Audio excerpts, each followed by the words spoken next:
Thanks for staying with us. My name is Ime Okwache, and this is the news.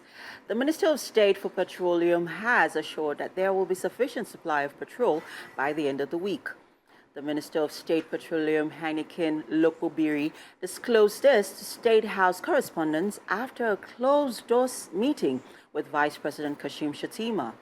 The Vice President also summoned the National Security Advisor, Nurul Ribadu, and the Chief Executive Officer of NNPC Limited, Mele Kyari. President Tinubu, through the Vice President, directed authorities in the petroleum sector to ramp up efforts at ensuring sufficient supply of PMS and price stability across the country. The minister insists President Bola Tinubu is empathetic to the prevailing hardship in the country caused by scarcity of petrol and the hike in fuel pump price.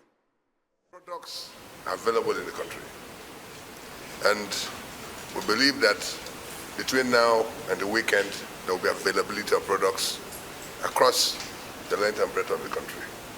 The price could be high in some other areas, much more.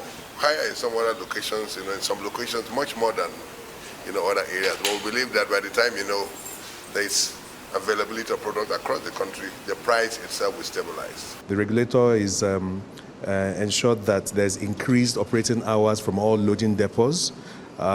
Vessels are being cleared promptly, and extended hours where safety can permit for truck outs as well.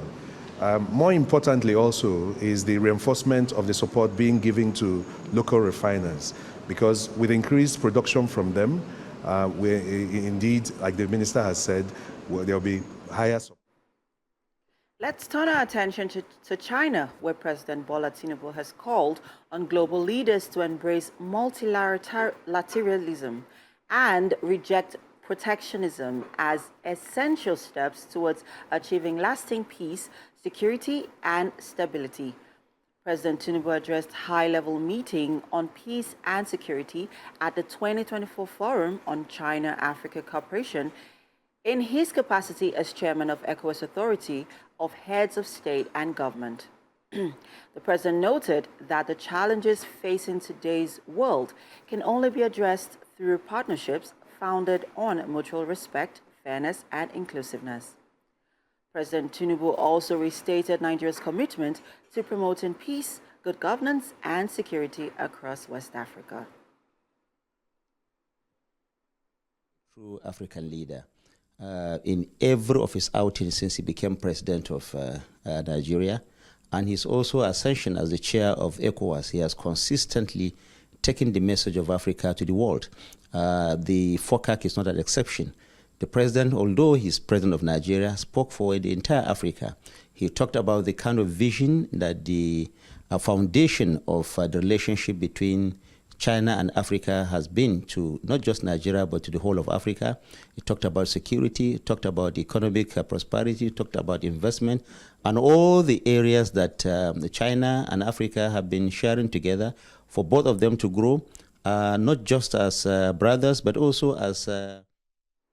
Let's move on to the foreign scene. French President Emmanuel Macron has named European Union's former chief Brexit negotiator, Michel Barnier, as the new prime minister, ending 2 months of stalemate following inconclusive parliamentary elections. In a statement yesterday, the Élysée Palace said Michel Barnier's appointment comes after an unprecedented circle of consultations in order to ensure a stable government. It further adds that Mr. Barnier has to form a unified government or united government to serve the country and the French people. The 73-year-old prime minister is a member of the Republican Party, which represents the traditional rights. He is best known on the international stage for his role in mediating the United Kingdom's exit from the European Union. And that's it on the news. The show continues shortly. Stay with us.